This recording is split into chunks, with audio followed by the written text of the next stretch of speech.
And the thing about the Muslim is the Muslim is a problem. In a society where you want people to be docile consumers, to believe that they were created to buy, to believe that they were created to have gratuitous pleasure, created to be objects and treat others as objects, in a society where you want people to think that the purpose and goal of life is to accumulate more and more stuff, Muslims are a problem. Because they know that that's not why they were created. They were created to submit to Allah subhanahu wa ta'ala. And that's why they don't submit to other than Allah subhanahu wa ta'ala if they're true to their faith. And that person will always be a problem when you want people in a state of abject humiliation and submission. And the worst form of humiliation is turning people into slaves to their lowest appetites, which is what's happening to this society. And unfortunately to the Muslim societies as well. People are losing their dignity as human beings. And the Muslims are there to challenge that, but not to challenge it with violence, to challenge it with intelligence, to challenge it with dissent that's civil, that has adab. And that does not mean that Islam does not have war, but Islam has war with rules and with at specific times and appropriate places. Muslims do not fight, just like we see in the Sulh al-Hudaybiyah. They do not fight when there's a better outcome and benefit not to fight. And those are weighed in the balance more than us. And there is no vigilantism in Islam. And anyone that disrupts social security in a society, the actual security of people living amongst each other, the one who disrupts that security is a demon. They are a demon. Because it is a blessing from Allah. Allah says in the Quran, فَلْيَعْبُدُوا رَبَّ هَذَا الْبَيْتَ الَّذِي يَطْعَمُهُ مِنْ جُوعٍ وَآمَنَهُ مِنْ خَوْفٍ. Let them worship the Lord of this house who gave them freedom from hunger and freedom from fear. Now, in Maslow's hierarchy of needs, you can't think about spiritual matters unless your stomach and your anxiety is quelled, unless you have a sense of security. And that's why Allah is saying, if you're well fed and if you feel secure, worship me. And that's why if you're starving or if you're in a state of fear, there's no worship. You can't worship Allah in those states. So if you're in that situation where Allah has freed your society from fear and given you what you need for your livelihood, the onus is on you to be a servant of Allah and not to change that condition because it's a blessing. And if you think it's easy to build a society once you've created anarchy, just ask the Afghanis how easy it is. Because there's Afghanis that would wish they were living under Najib Allah.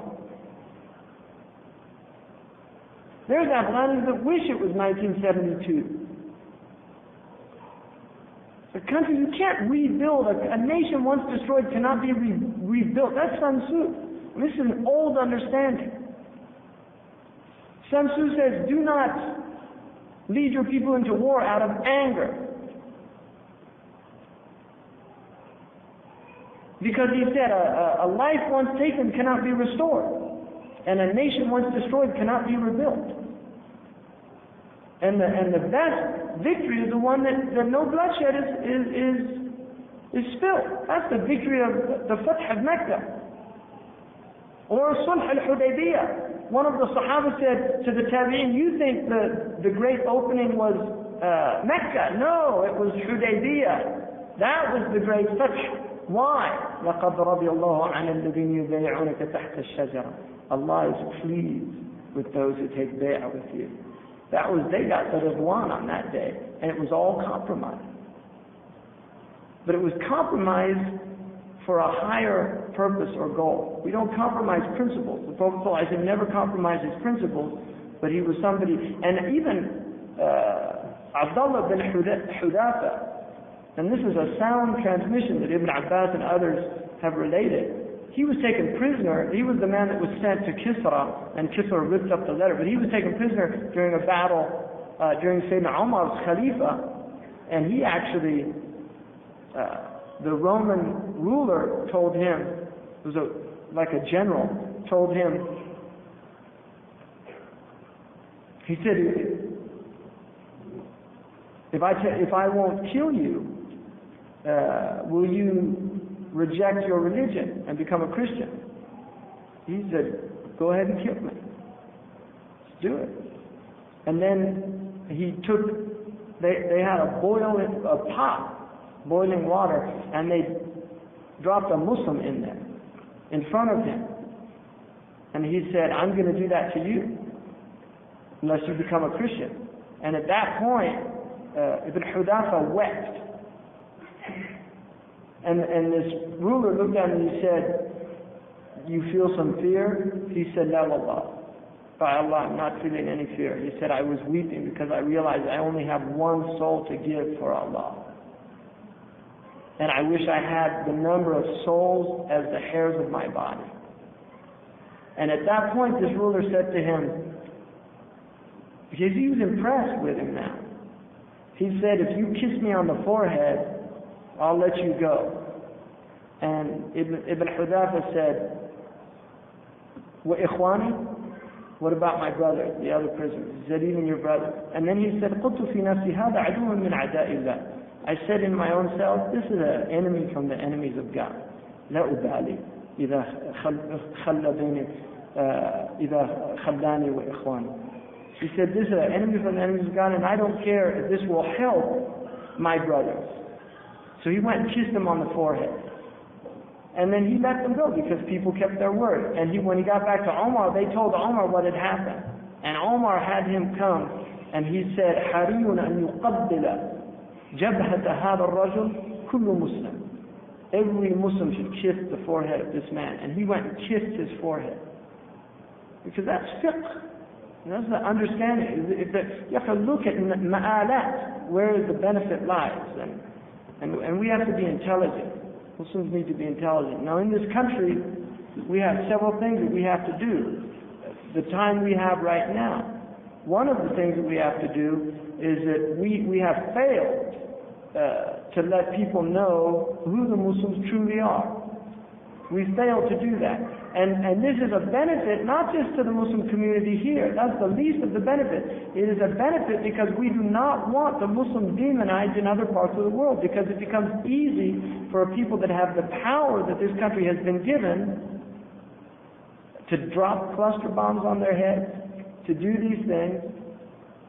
And unfortunately, we have individuals out there that are acting in delusional ways, misguided ways, and then they end up condemning whole nations.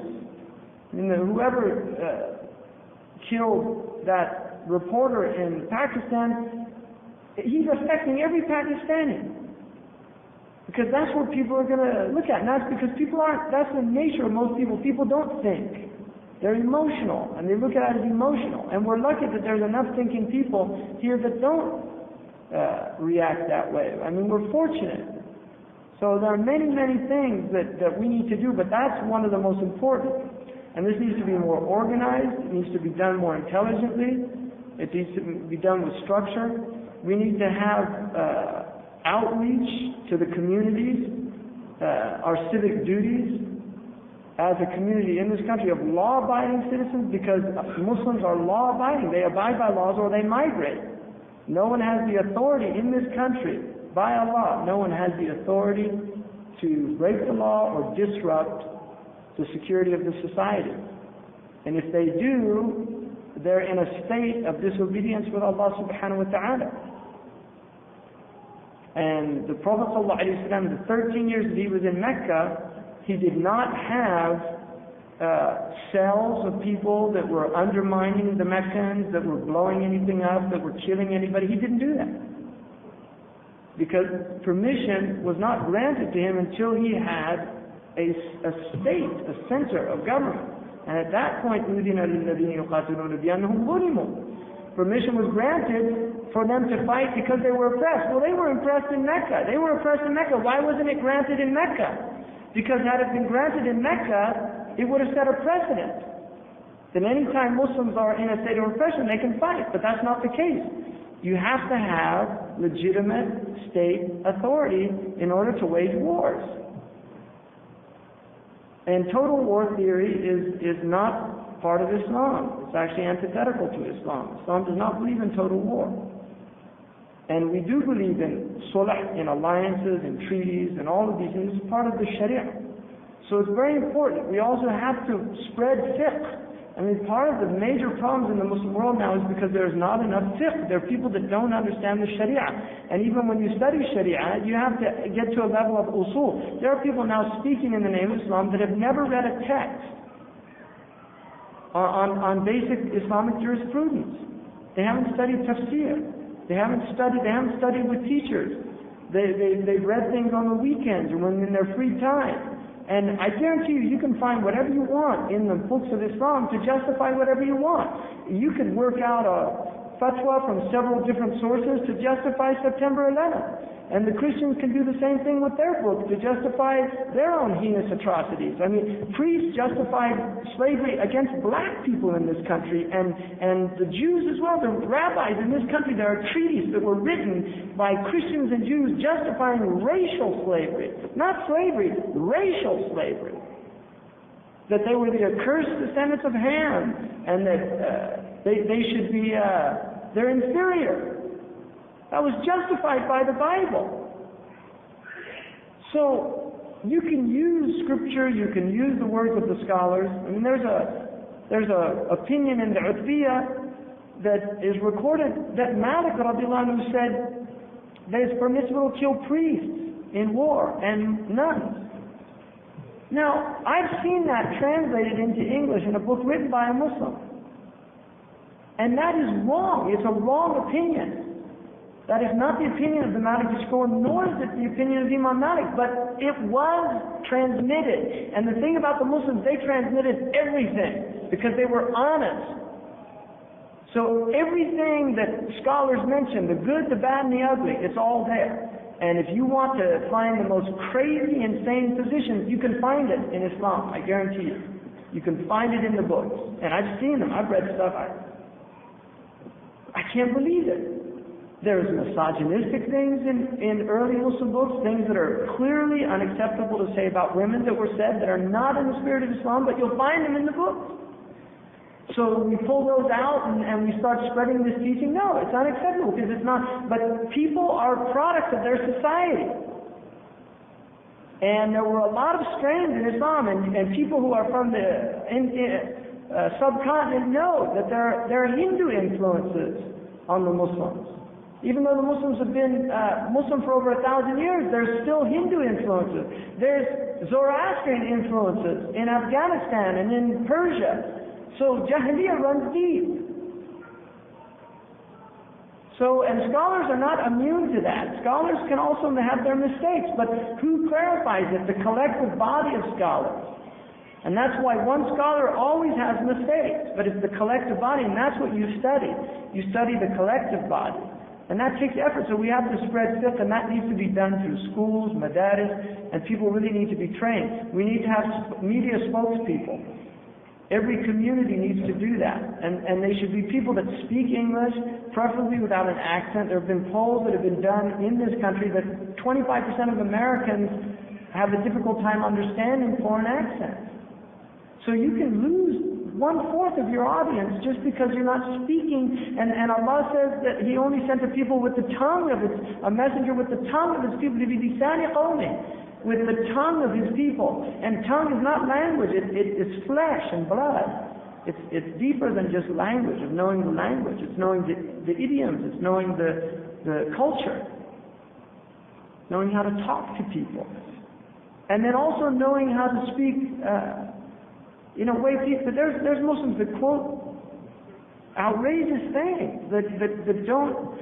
The Prophet ﷺ, Sayyidina Ali saw a man once telling something about the Qadr, and he says, do you want people to disbelieve what Allah and His Messenger say? Don't tell him about that. He wasn't telling them something wrong, but the man wasn't at a level to understand it.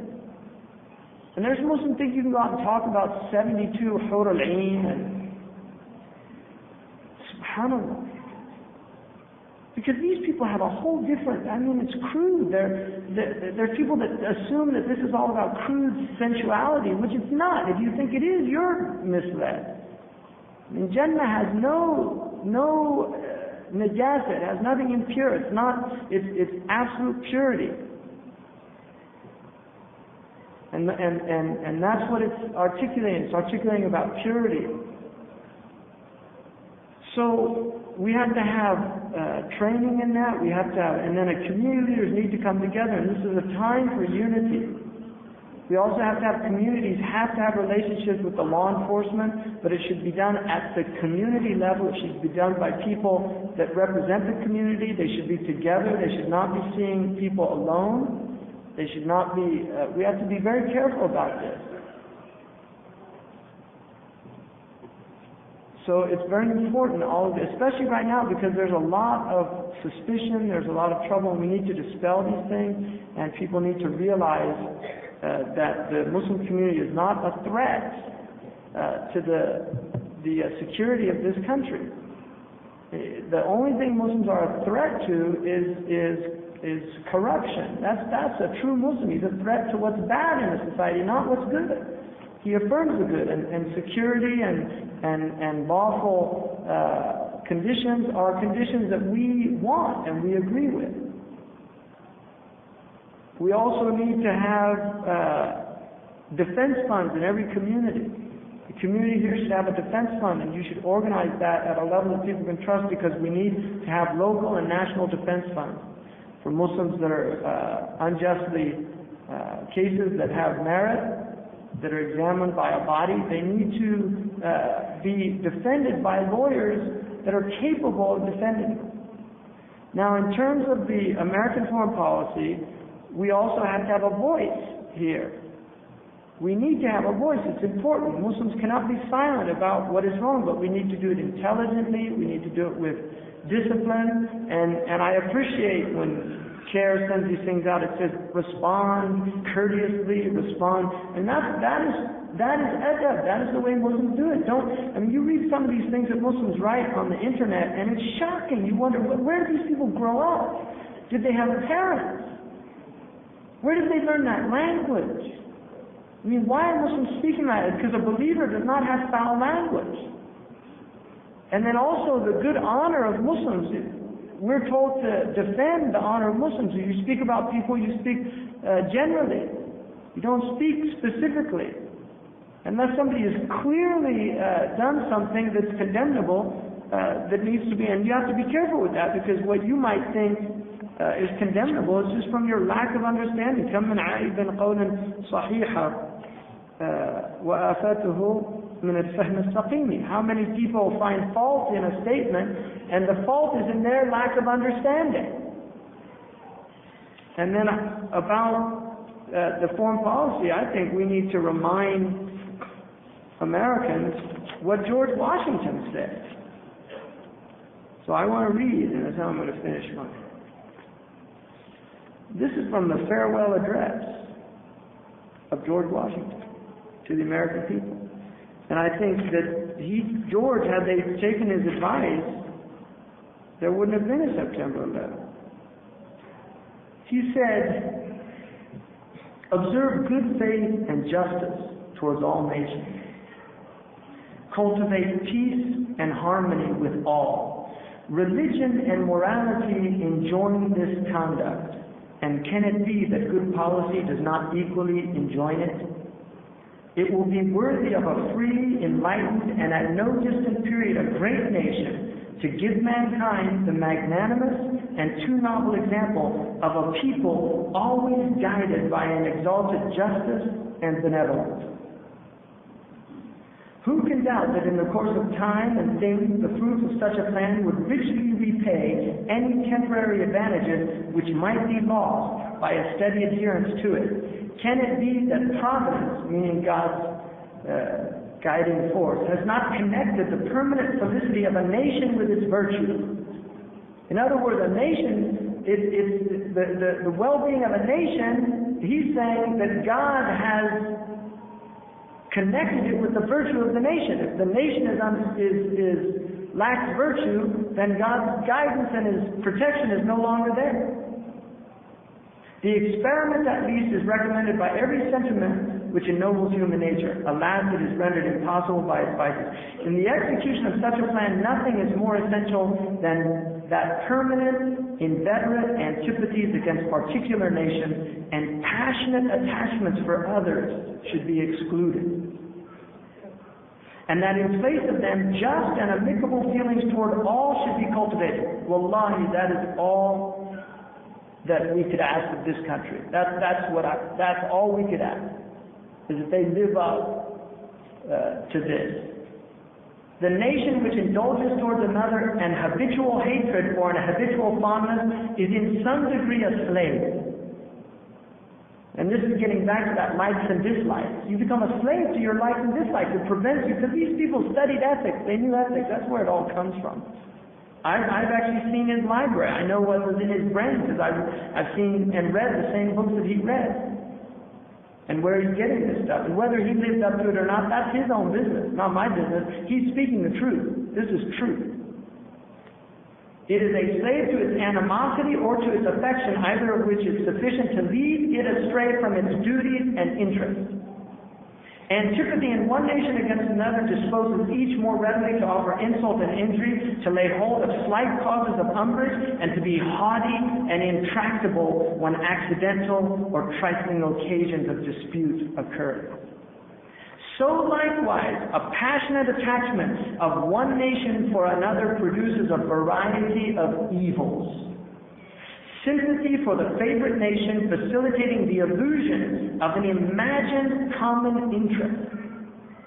In cases where no real common interest exists, and infusing into one the enmities of the other, betrays the former into a participation in the quarrels and wars of the latter, without adequate inducement or justification. Does everybody understand that? That means if you're passionately attached to a nation without thinking and thinking you have some common interest, that nation will draw you into its wars with its enemies who are not your enemies. And it's to your detriment.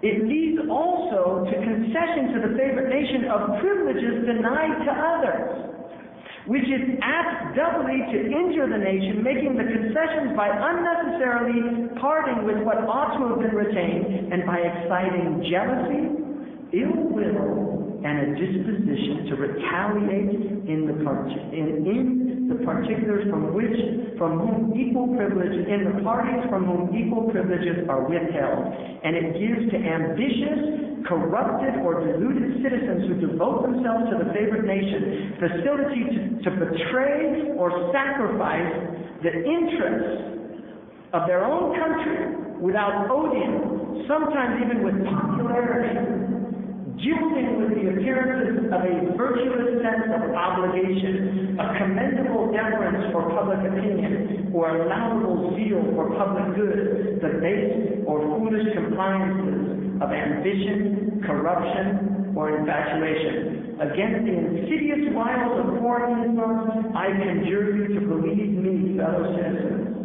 The jealousy of a free people ought to be constantly awake, since history and experience prove that foreign influence is one of the most baneful foes of Republican policy.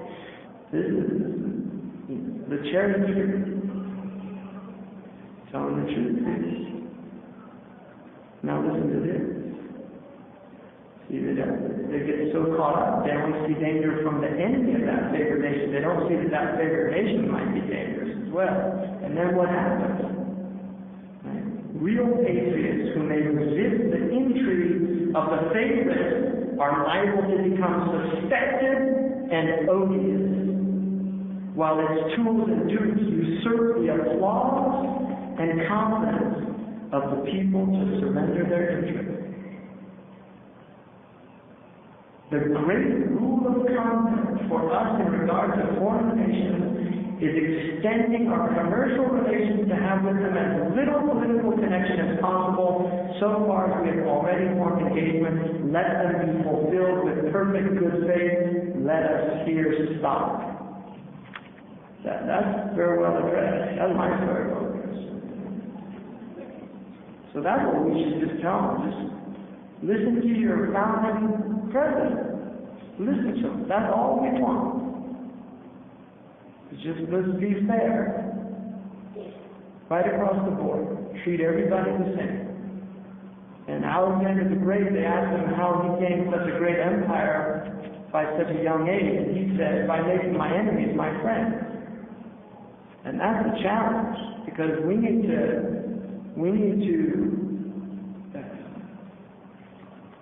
recognize that Islam needs new blood, and we hope that new blood will come from these people, come from other peoples around the world. There's many areas that the message of Islam hasn't been taken to, and we need to take it to those areas, and we need to have a broad-based understanding and allow people to come in at their own time and their own paces, and not to expect everybody to be at the same level of commitment. And finally, I'll just say that we need to treat each other with respect, mutual dignity, and just do the best to set aside our differences, particularly now in this difficult time. We're in a troubled time, and I hope that we can all do that.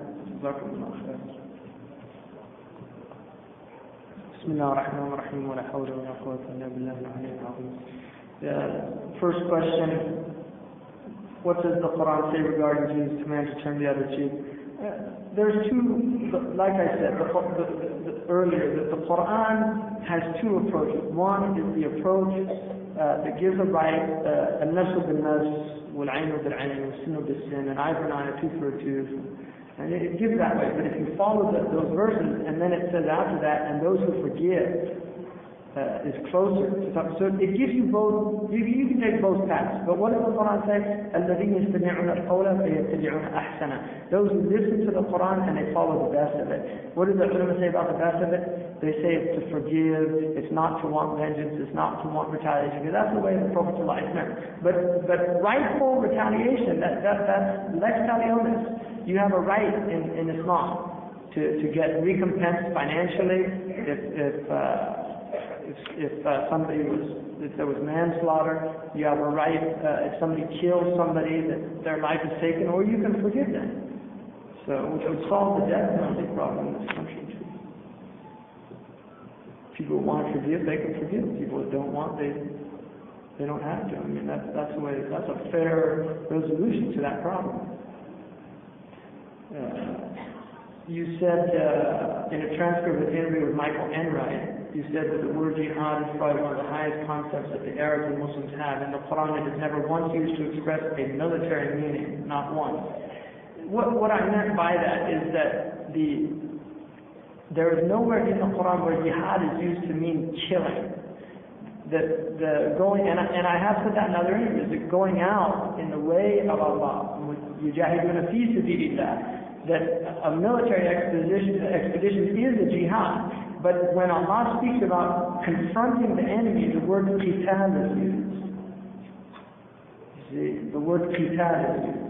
It's not jihad. Jihad encompasses, it's a comprehensive meaning. And certainly one of the meanings is defending the land of Islam or preemptive strikes under a valid Khalifa, something like that. So that's the point. But there's nobody can say that military struggle is not part of jihad. It is part of jihad, and I would never say that. But it's not used to mean killing in the Quran. It is not. You can't find that. When Allah says يَقْتُلُونَ وَيُقْتَلُونَ, and that's what He said. إن الله اشترى من المؤمنين أنفسهم وأموالهم بأن لهم الجنة الذين يقاتلون في سبيل الله. He didn't say يجاهدون, يقاتلون فيقتلون ويقتلون وعدا عليه حق في التوراة والإنجيل. I mean that is the idea that qital and jihad are two different things. One is a specific and the other is a universal. Jihad has a much more universal application than just fighting in the way of Allah. And certainly meeting the enemy is called qital. So that's and maybe I didn't say, I mean this you try it, get up there and be interviewed on a radio where you're having to think on your feet, and I'm sorry, I did my best. If I made mistakes, may Allah forgive me. I mean, but you want to go and sit around and look at everything I said and criticize it all that, have a nice life. I'm not going to waste my time. You know, somebody said, you said, you know, if you're going to rant and rave, you should go home. People should go home. People don't want to be here, just leave. That doesn't mean we don't have a responsibility. And I said that to dissent and think, well, we shouldn't be ranting and raving. And I was speaking specifically about there are certain people out there in some places that literally say the most unbelievable things on television.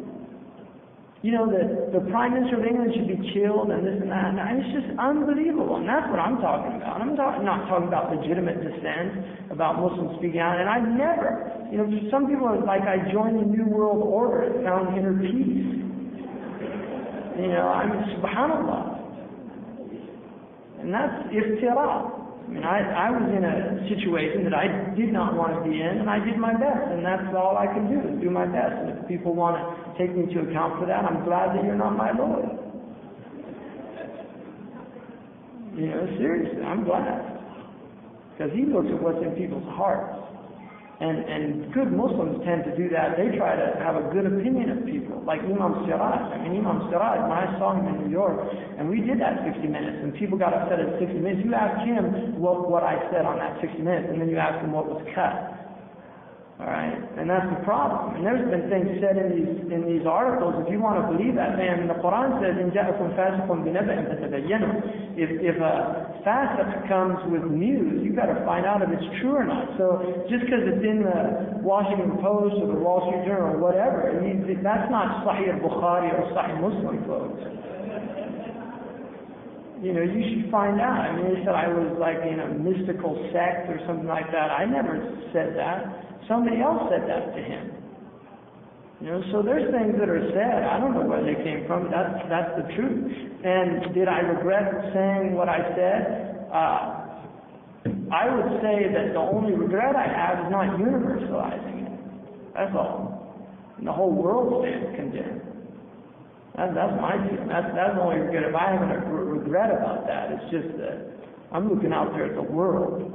You know, I met Abu Bakr Sirajuddin this summer, and he said the wrath of Allah is reaching the brim because there's just so much disobedience on the planet, and we hope it doesn't spill over. And these things that happen in a traditional understanding are signs, they're warnings. It doesn't mean that Islam condones September 11th, but it does have a metaphysical import. It has a metaphysical import, and if you ignore that, if you deny it, then you're a nihilist. You just believe that events have no meaning, and those lives that died were meaningless deaths. No, they have meaning. You have to try to understand the meaning, because we have a just God. You said in your speech that blame, we are right, they are wrong, dark versus light is seen in this world. We know there is another world, the Akhirah. How will it all shake down in the Akhirah? Well, the Akhirah is one of the things that one of the founding fathers said here that's consistent with Islamic doctrine. George Mason, he said that God does not take nations to account in the next world. He takes individuals to account. So his punishment falls on nations in this world. So if a nation is unjust, they suffer calamities. And that's a founding father said that. I didn't say that. So that was their understanding, because they were still in a religious perspective and a metaphysical view of the world. Now, there is truth to that, because the hadith says that an affliction will come to a people and they'll all die in it, but then they're raised up according to their intentions. So Allah can take a whole people to account for the actions of some of the people, but then they're raised up as individuals. And that's important, because one of the things it says in the Quran is لا تصيبن الذين اتقوا فتنة لا تصيبن الذين ظلموا منكم خاصة. Fear calamities that don't just afflict the wrongdoers, they afflict everybody, even innocent people. And the reason that Allah allows innocent people to be afflicted, because it forces innocent people to be vigilant about wrongs in a society. If only the wrongdoers got punished, Nobody'd be troubled about what wrongdoers do because they know they're going to get punished. But when innocent people get affected by the wrongs of bad people, then you have an interest in being vigilant about preventing wrongs in a society. Things that you think we can do to improve our image as a whole. I mean, image and substance. See, we don't want image, we want substance. I mean, we need to improve our substance and the image will take care of itself. I mean, part of the problem is too much concern with image, and that's what this whole society is obsessed with, image. We need to have substantial changes. I mean, I think if we just behave properly, and there are many good Muslims in this country, and I know that. And a lot of people, alhamdulillah, because of the fact that there are so many good Muslims in this country, there are many Americans now who do have a reasonable good opinion about Muslims because they know people that are Muslim. They have physicians that are Muslims. They have work with an engineer who's a Muslim. So that's an important thing of just being an upright person. And Allah says, that maybe Allah will put between you and those who have animosity, between you love, mawadda, wallahu qadir, wallahu ghafur rahim, and Allah is capable of doing that. And the Prophet ﷺ said, that don't hate a person except up to a certain, just don't hate them to where they won't be your friend one day. If you have animosity towards somebody, keep it in check, because they might be somebody that you love, like Umar. So in the Akhirah, just to answer that question, I mean, people are going to be judged as individuals, and then they can't blame. Even Shaitan says, don't blame me, just blame yourself. Shaitan says, he won't let you do that. Here he'll let you do it, he has fun. Then blame me all they want, but in Akhirah he won't. And he says that they call it khutbah to Shaitan fi nar. He gives a khutbah to all the people in hell. It's a great khutbah. It's like Nuremberg, you kind of got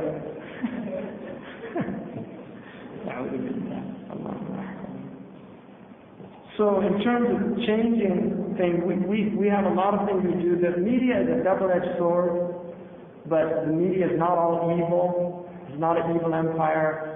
There are people in the media that have agendas, and there are other people that are generally trying to do something fair, but part of the nature of the media, even the fair-minded ones, they have to do this. It's like they're trained to do a certain thing. They like to have some controversy. They like to bring out, that's part of the whole media game. So when you go into that arena, you just have to deal with the fact, and that's why printed media tends to be better. Visual media, especially in America, because it's very superficial, it's very quick. And things like Fox News, that's just, that's moronic television, and I'm sorry, with all due respect to people who watch that, if you could watch those things for, that's just eating your brain out. I would really avoid that type of stuff, if you can. And then also reaching out to the communities. One of the things that we have made a serious blunder, and I really believe this, is the rhetoric that we've had with the Jewish community. It's just been wrong, it's been un-Islamic, and it has to do with political circumstance, and I believe that. I wasn't raised like that, and I don't see any justification for it in Islam. That people that know me, that has not been part of my teaching, and I just haven't, but I have made remarks that I feel that they were inappropriate and un-Islamic, because the Prophet ﷺ, one of the most powerful things about the Sunnah is you can't find anything in his hadith or anything that you have to explain, or that you have to, the Prophet ﷺ, everything that he said with absolute consistency with his principles. And unfortunately, we're not up to that level. It's as simple as that. Like Walt Whitman said, do I have contradictions? Yes, I have contradictions. So we've alienated a lot of there are many people in this country that are actually very disturbed by Palestine amongst the Jewish community, and they don't like what's going on. And they see the irony. They see the elements in there of what was done to them in Europe. And this is in their literature. You can find it in their literature. And some of the most powerful critics of Israel are Jews in this country. People like Finkelstein and Chomsky and Cohen. I mean, there's some very powerful critics. And for us to use an anti-Jewish type of rhetoric is just wrong. Alienating is wrong. We should be against oppression, whether it's Jews, Muslims, Christians, Hindus, whoever does it, we're against it. Because the Quran says, be witnesses even against yourself. And that's how we should be. So if people are oppressing, we're against it. It doesn't matter what race or creed or color they are. It's as simple as that. This is a good question just about trying to get the major organizations to work together. And inshallah, I mean, there are some efforts to make that happen. It's going to take time, but it needs to happen. It really needs to happen. We need to have more of a unified voice, and I think that can happen. There will always be people dissent and things like that, and dissent is healthy. It's not a bad thing as long as it's with adab. I mean, I don't expect everybody to agree with me. I don't get everything right. I know that. And I talk to people and I take feedback from them. And I have teachers that I discuss things with, and I don't expect people to agree with me. It's as simple as that. But I would hope that as a Muslim they would adhere to the adab of Islam in their disagreement. That's all. That's what I would hope. And it would also, you can read Extreme Islam now, which is a book that somebody just went onto the internet and pulled off all this Muslim material and made a whole book out of it, and now it's on the bestseller thing, and they're just reading what we're saying. Muslims on the internet, and they give you the websites to look up, and that's another thing. We need to speak with the assumption that we're speaking to everybody, and that's something that we have also done wrong. And the Prophet, when he spoke, that's why his hadiths, you can read them, anybody can read them. He spoke, and with an understanding that it's a universal message. And we're not secret societies, and we shouldn't have a secret discourse. We should be open and clear about what our aims and objectives are. Do I see a future in Muslims in this country? I don't have a crystal ball, and I don't know what's going to happen. I hope and ask Allah subhanahu wa ta'ala that there's no more madness that occurs, and certainly not from the Muslims. But I think a lot of people were surprised at the genuine outreach of a lot of people here. I mean, somebody was in Athens, Georgia, which is right down the road, and they told me that they on that Friday after the event, they were worried about going to the mosque. But they went, to go to Jumu'ah, and there were all these flowers on the mosque steps with notes from people that had come. And it really struck this person, and that happened in our community as well, and I think that happened in a lot of communities. Whoever did that, those are good people. Those are good people, and we shouldn't alienate those people. And our rhetoric is often, it's confrontational, and it alienates people, and it's not the sunnah of the Prophet ﷺ. And the few times that he does have strong rhetoric, it was very specific instances, and it's always been understood. I mean, he once said, "Bu'ithu bil madbah." He said that, it's a hadith, but he said it. He was dealing with these mockers. They used to mock the Prophet ﷺ, and he was warning them that if you keep this up, you are in big trouble. And they were. Now the mockers, they were finished. كَفَيْنَاكَ الْمُسْتَهْزِئِينَ. It's in the Quran. We will deal with people who mock you. And that's from Allah. So he warned them. And also when he made his dua against Daklan and these tribes that had been treacherous, that dua is not meant to be universalized. He didn't make du'as like that. There's a very strong du'a that he made because they killed these Quran teachers. They asked for these Quran teachers, and when he sent them, they actually killed them. And so he made very strong du'as against them at Fajr. But you read those du'as were for a specific situation. It was an absolute worst type of treachery. I mean, Muslims, this is a question about Muslims, our identity, we have a worldly identity, and then we have an otherworldly identity. The worldly identity is finite. The otherworldly identity is infinite. And ultimately, our allegiance is to our otherworldly identity. We're Muslims, above and beyond everything else, including being a father, a mother, a daughter, a son. So that's our identity. What we are Muslims.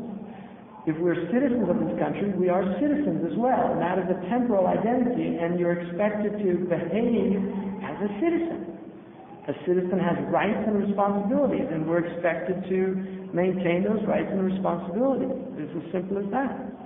But our identity is that we're Abidullah, we're servants of God, and that should be our identity ultimately. But we do have temporal identities, and among them is being a citizen. You can also migrate. You can leave a place to go to another place, and Islam is permitted, like divorce. You can divorce. And always, Allah gives us options. Always. We always have options.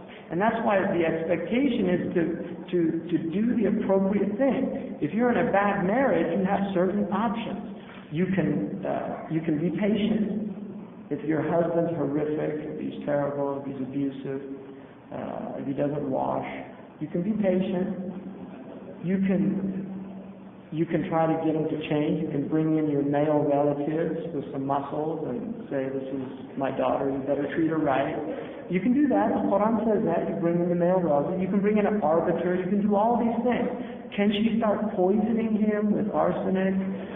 No, that's not an option. She didn't get that option. She can get a divorce. She can do that. The options are all there. So in every situation, you have options. The intelligent person is the one that tries to do the most intelligent one. Now, you might make mistakes, but as long as they're still within the halal, you're all right, because it's an ijtihad, and you have your proof. So we have options in this country to do certain things. One of the things that we cannot do is be violent or disruptive. It's just not an option.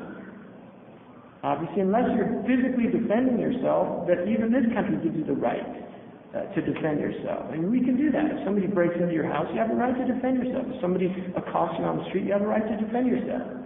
Everybody has that. That's true, right? Yeah. So the police officer agreed with me, so.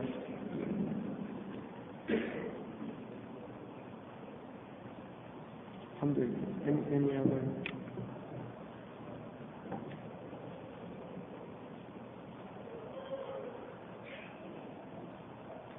Yeah. See, somebody said, I believe in wahdat al-wujud.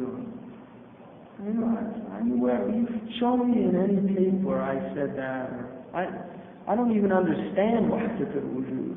And how can you believe in something you don't understand? I don't know what it means. Like Einstein's theory of relativity. For me, it's another.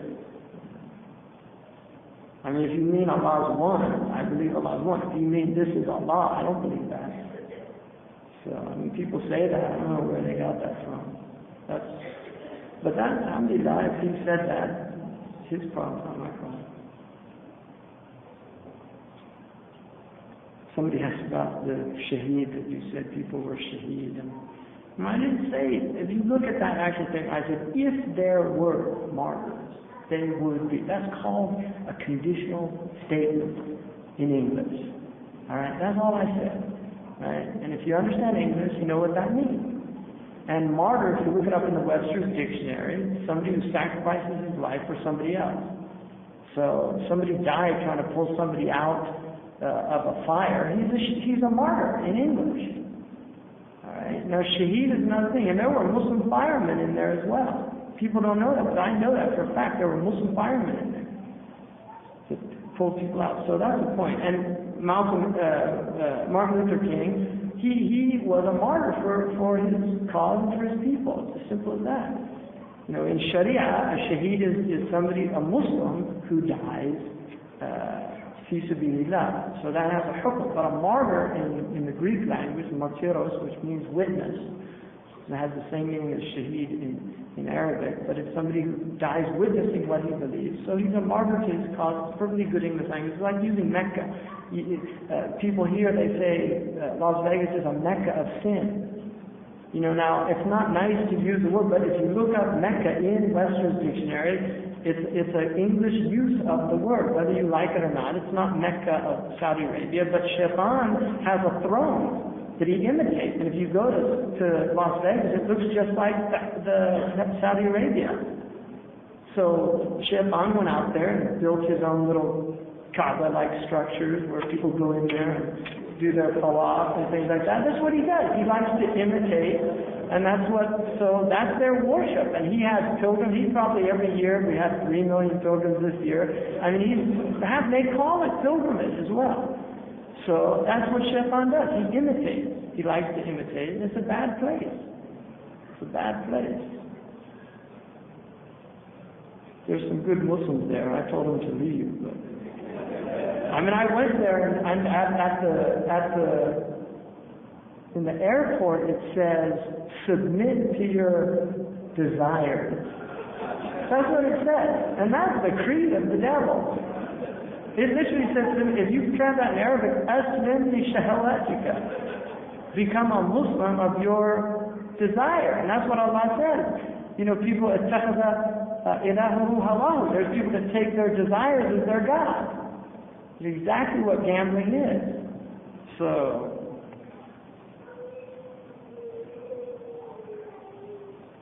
can you explain different types of jihad? Jihad, the struggle of jihad, which is in the book of fiqh, it's called Bab al-Jihad. Imam Malik put it in the Ibadat, in the section on worship. He considered it an act of worship. There were basically 3 levels of jihad in the Quran. The first level, there's jihad of the nafs, which is in the end of Surah Al-Ankabut, which is a Meccan ayat. الذين جاهدوا فينا والذين جاهدوا فينا لنهدينهم سبلنا. Those who do jihad for our sake, we will guide them to our ways. وإن الله مع المحسنين, and Allah is with the people of ihsan. So there's a jihad which is the struggle against the self, and that's in the Quran. It's not some weak hadith or something. You can look in any commentary to talk about that. The other type of jihad is the struggle in the society. So there's an inward struggle against the bad elements in yourself, and then the other one is in the society. Then there are 2 types. One is amongst Muslims, Amr bil Ma'ruf and Nahi an al-Munkar. That's amongst Muslims. You struggle with them. And the Prophet ﷺ said, Man ra'a minkum munkaran falyughayyirhu. If you see something wrong, change it. With your hand if you're in authority, with your tongue if you're a scholar, and with your heart if you're an ignorant person. But you know it's wrong. So those are the things. You can't change something with your hand if you don't have authority to do that, unless it's something obviously 2 people fighting, you can pull them apart. But like if there's a bar in Cairo, you can't go and burn it down or something. It's haram to do that. Only the government can shut down that. It's haram for people to do that. So, and then you have the jihad, which is, there are 2 types of jihad, defensive and offensive jihad. Defensive jihad was given when the Prophet ﷺ migrated to Medina, and it was أذن للذين يقاتلون بأنهم ظلموا وإن الله على نصرهم لقدير الذين أخرجوا من ديارهم لغير حق إلا أن يقولوا ربنا الله ولولا دفاع الله الناس بعضهم ببعض أو لولا دفع الله, there's 2 قراءة, 2 recitations, ولولا دفاع الله الناس بعضهم ببعض لهدمت أو لهدمت صوامع وبيع وصلوات ومساجد كثير يذكر في اسم الله كثيرا. That Allah says that permission has been granted to people who are oppressed because they've been driven out of their homes to fight. They've been granted that permission. They've been driven out of their homes to fight. And Allah can give them victory. And the only reason they're doing that is because they say our Lord is God. And then Allah says, had it not been that Allah used some people to defend other people, holy places would be destroyed. Churches, synagogues, temples, and mosques, wherein Allah's name is mentioned much. So, I mean, that's the purpose of the struggle, is to protect worship and to protect people's right to be safe in their homes and their places. And then the next verse that came down, Allah subhanahu wa ta'ala said, وَقَاتِلُوا فِي سَبِيلِ اللَّهِ الَّذِينَ يُقَاتِلُونَكُمْ وَلَا تَعْتَدُوا إِنَّ اللَّهَ لَا يُحِبُّ الْمُعْتَدِينَ. Fight in the way of Allah, those who fight you, and don't be aggressors, because Allah does not love aggressors. That was the next thing. Now the last stage, which came in Surah At-Tawbah, it's called Ayatul Sayf. when Allah subhanahu wa ta'ala says, اقتلوا المشركين حيث وجدتموهم, kill the mushriks wherever you find them. That verse came after the breaking of a treaty, and when it said wherever you find them, it meant even in the sanctuary of Mecca, the Prophet was given permission to fight them even in Mecca. And they were people who had broken a treaty, and they were treacherous, and Allah subhanahu wa ta'ala gave them a bara'ah, and He declared a 4-month period for them to either become Muslim or leave the Arabian Peninsula, or they would be fought. Simple as that. Now there are a number of reasons for that, and this is the opinion of Imam Malik and Abu Hanifa. There's other scholars that think that applies to anybody who's an idolater. But the opinion that was practiced in the history of Islam in India and in North Africa was that idolaters can pay jizya, just like Jews and Christians. And that's what the Hanafis used in India with the Hindus, and that's the appropriate position and the best position. So the idea of fighting people, total war, it's not part of Islam. So there is, and also there are verses, إذا تبايعتم, the hadith says, إذا تبايعتم بالعينة واتبعتم أذناب البقر وتركتم الجهاد في سبيل الله لا يسلطن الله عليكم عدوا من غير أنفسكم ولا يرفع عنكم البلاء حتى ترجعوا دينكم أو لا يسلطن الله عليكم الذل والهوان ولا يرفع عنكم البلاء حتى ترجعوا دينكم.